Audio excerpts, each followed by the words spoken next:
MP S Muniswamy ने अंतरगंगे हिल, जिसे दक्षिण काशी भी कहा जाता है, में खुराक और पानी की कमी से 2-4 हजारों बंदरों के लिए हमदर्दी का मुजाहरा किया है।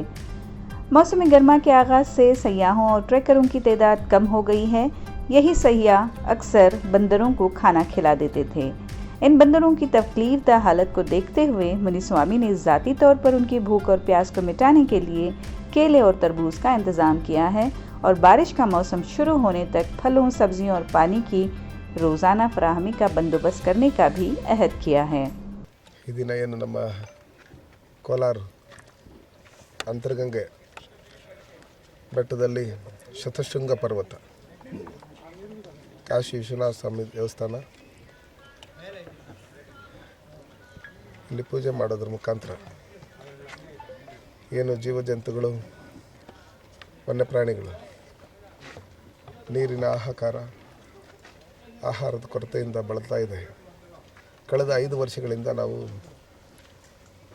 ಇಲ್ಲಿ ಬೇಸಿಗೆ ಟೈಮಲ್ಲಿ ಅವಾಗ ಆಹಾರ ಮತ್ತು ನೀರಿನ ವ್ಯವಸ್ಥೆ ಮಾಡೋಂಥ ಕೆಲಸ ನಾವು ನಮ್ಮ ಜೊತೆಯಲ್ಲಿ ನಮ್ಮ ಬಾಲಾಜಿ, ನಿರಂಜನ್, ಬಜರಂಗದಳ ಬಾಬು ಎಲ್ಲ ಮುಖಂಡಗಳು ಒಟ್ಟಿಗೆ ಸೇರಿಕೊಂಡು ಮಾಡ್ತಾಯಿದ್ರು. ಅದೇ ರೀತಿಯಲ್ಲಿ ಯಾವುದೇ ರೀತಿಯಾದಂಥ ರಾಜಕೀಯ ದುರುದ್ದೇಶದಿಂದ ಅಲ್ಲ, ಮೂಕ ಪ್ರಾಣಿಗಳಿಗೆ ಆಹಾರದ ಕೊರತೆ ಬಂದಾಗ, ನೀರಿನ ಕೊರತೆ ಬಂದಾಗ ಅದನ್ನು ನೀಗಿಸ್ಬೇಕನ್ನೋ ನಿಟ್ಟಿನಲ್ಲಿ ಈ ವ್ಯವಸ್ಥೆಯನ್ನು ನಮ್ಮ ಎಲ್ಲ ಸಂಘಟಕರು ಸೇರಿಕೊಂಡು ಪ್ರತಿ ವರ್ಷದಂತೆ ವರ್ಷನೂ ಮಾಡ್ತಾಯಿದ್ದಾರೆ. ಅದರಂತೆ ಇವತ್ತೂ ಮಾಡಿ ಇನ್ನು ಮುಂದೆ ಪ್ರತಿದಿನ ಮಳೆಗಾಲ ಶುರು ಆಗೋವರೆಗೂ ಪ್ರತಿದಿನ ಅದಕ್ಕೆ ಆಹಾರ ಮತ್ತು ನೀರು ಕೊಡೋದ್ರ ಮುಖಾಂತರ ಆ ಭಗವಂತನಲ್ಲಿ ಪ್ರಾರ್ಥನೆ ಮಾಡ್ತೀನಿ. ಕೋಲಾರ ಜಿಲ್ಲೆಯಲ್ಲಿ ಕಳೆದ 4 ವರ್ಷದಿಂದ ಎಲ್ಲ ಕೆರೆಗಳು ತುಂಬಿತ್ತು. ಇತ್ತೀಚಿನ ದಿನಗಳಲ್ಲಿ ನೀರಿನ ಹಾಹಾಕಾರ ಇದನ್ನು ನೀಗಿಸಬೇಕು.